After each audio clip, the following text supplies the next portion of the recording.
Metal presence কৃষি সংবাদ সুজলা সুফলা।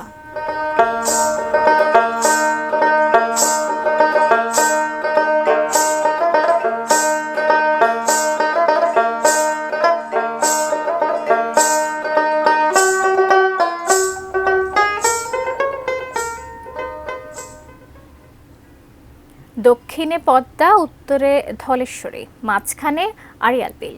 দেশীয় প্রজাতির মাছ, ধান, শীতকালীন শাকসবজি ও জীববৈচিত্র্যের জন্য বিখ্যাত দেশের মধ্যাঞ্চলের সবচেয়ে বড় প্রাচীন এই জলাধার।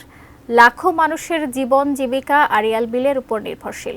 ঐতিহ্যবাহী সেই আড়িয়াল বিল ঘুরে এসেছেন মুন্সিগঞ্জ প্রতিনিধি ভবতোষ চৌধুরী নূপুর।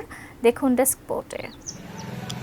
১৩৬ বর্গ কিলোমিটার আয়তনের এই বিস্তীর্ণ জলাশয় মুন্সিগঞ্জের শ্রীনগর ও সিরাজদি খান উপজেলা হয়ে স্পর্শ করেছে ঢাকা জেলার দোহার ও নবাবগঞ্জ উপজেলার সীমানা। বর্ষায় আড়িয়াল বিল মানে অথই জলরাশি, মাছ আর শাপলা ফুলের রাজ্য। শীত নামছে, বিলের বুকে এখন দিগন্ত জোড়া ফসলের ক্ষেত।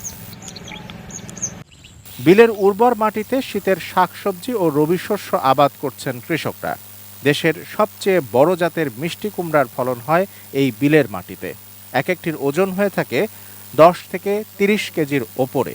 এখানে আমাদের ওই মিষ্টি কুমড়ার জন্যই প্রসিদ্ধ। লাউ, উস্তা, খেরাই এগুলা এখন বিক্রি হইতেছে। পানি কমতে থাকলে কৃষকরা বিলের উঁচু ভিটিতে কচুরিপানা দিয়ে দাম তৈরি করেন। তাতে ছিটিয়ে দেন বিভিন্ন সবজির চারা। পানি নেমে গেলে কচুরি দামটি মাটির সাথে মিশে যায়। এই প্রক্রিয়াটি জৈব সারের কাজ করে। লক লক করে বেড়ে ওঠে লাউ, শিম, করলা, কুমড়া, খিরাই, কপি। বিলের চারপাশের গ্রামের মানুষেরা কোনো না কোনোভাবে বিলের ওপর নির্ভরশীল। কেউ মাছ ধরেন, কেউ নিজের জমিতে চাষাবাদ করেন, কেউ করেন বর্গা। এই কচুরি পেনা দিয়া পশলা 10 হাত 12 হাত 20 হাত করে লম্বা করে বানায় লাউ গাছ, কুমড় গাছ, খিরাই গাছ, বাঙ্গি গাছ, কেউ মূলা বনে। 140% জায়গা 30,000 টাকা নেয় জমা, 80 মন 90 মন ধান হয়। বর্ষায় মাছ আর শুকনোয় বিপুল ধান ও সবজির যোগান দেয় এই বিল, যা দেশের অর্থনীতিতে রাখে বিশেষ ভূমিকা। শুধুমাত্র শস্য উৎপাদন হচ্ছে বিষয়টা কিন্তু এরকম না। এখানে কয়েক মাস পানির নিচে থাকে, এই সময়টাই কিন্তু এখানে একটা অর্থকরী ফসলের মতো হয়ে গেছে শাপলা। প্রতিদিন ট্রাকের পর ট্রাক কিন্তু শাপলা চলে যায় এবং এর উপরে আশেপাশের কয়েক হাজার লোক কিন্তু জীবিকা ধারণ করছে। তবে একটি সড়কের জন্য নিত্য ভোগান্তি সইছেন কৃষক আর জেলেরা।